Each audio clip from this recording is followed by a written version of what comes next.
Hello friends, welcome to Fantastico study.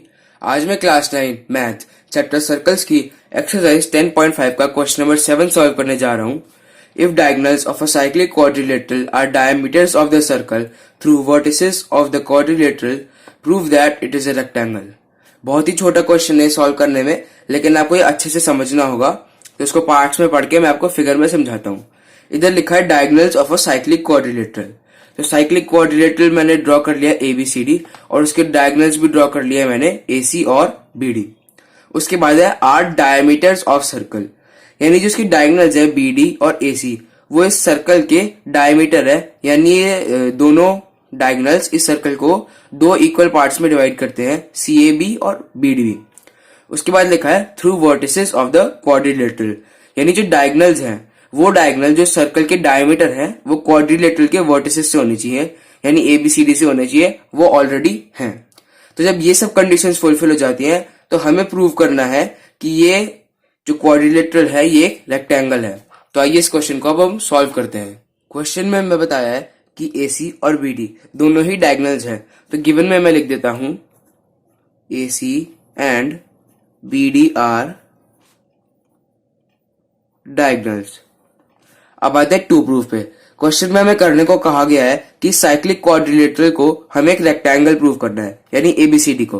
तो to proof में मैं लिखूंगा ABCD इज अ रेक्टेंगल। अब आते हैं प्रूफ पे। प्रूफ बहुत ही छोटा है, लेकिन सारा समझने का खेल है। आप फिगर में देखेंगे सिर्फ BD डायमीटर को, AC को इग्नोर कीजिए, सिर्फ BD को देखेंगे तो BD सर्कल को दो सेमी सर्कल्स में डिवाइड कर रहा है। एक है BCD, एक है BAD। तो BCD सेमी सर्कल में BD डायमीटर एक एंगल बना रहा है, और क्योंकि एक सेमी सर्कल है, हमने पढ़ा है कि सेमी सर्कल में जब भी एक एंगल बनता है तो वो हमेशा 90 डिग्री होता है। तो मैं लिख लेता हूं एंगल C। अब जो BAD है उसमें भी BD डायमीटर एक एंगल बना रहा है, एंगल A, और ये भी सेमी सर्कल का ये एंगल है, तो मैं लिख देता हूं इक्वल्स टू एंगल A। अब BD डायमीटर का काम खत्म, इसको इग्नोर कीजिए और AC पे आइए। AC जो है वो भी सर्कल को दो सेमी सर्कल्स में डिवाइड कर रहा है, एक है CBA, दूसरा है CDA। CBA में भी एक सेमी सर्कल में एंगल बन रहा है, एंगल B। सेमी सर्कल में क्यों? क्योंकि ये एक डायमीटर है, डायमीटर हमेशा सर्कल्स को दो सेमी सर्कल्स में डिवाइड करता है। तो जब सेमी सर्कल में एंगल B बन रहा है तो ये भी 90 डिग्री हुआ, इक्वल्स टू एंगल B। और इसी तरह से CDA सेमी सर्कल में सिर्फ इतने पार्ट में एक एंगल बन रहा है, एंगल D CA के द्वारा, तो ये भी 90 डिग्री का एक एंगल है, एंगल D। और ये सारे हो गए 90 डिग्री के इक्वल।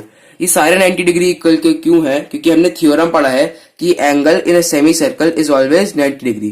तो रीजन में मैं लिख देता हूं एंगल्स इन सेमी सर्कल। अब जब हमने प्रूव कर दिया है कि इस क्वाड्रिलेटरल के सारे एंगल्स 90 डिग्री है, तो हमारा यहाँ काम खत्म हो चुका है। हम बस अब स्टेटमेंट लिख देंगे therefore ABCD is a rectangle. Question का सोल्यूशन यहीं पे खत्म होता है, क्योंकि जब भी किसी क्वाड्रिलेटरल के चारों एंगल 90 डिग्री प्रूव हो जाते हैं तो ये सर्टेन होता है कि वो रेक्टेंगल है। तो फ्रेंड्स, आज की वीडियो के लिए बस इतना ही। मिलते हैं नेक्स्ट वीडियो में। Thanks for watching.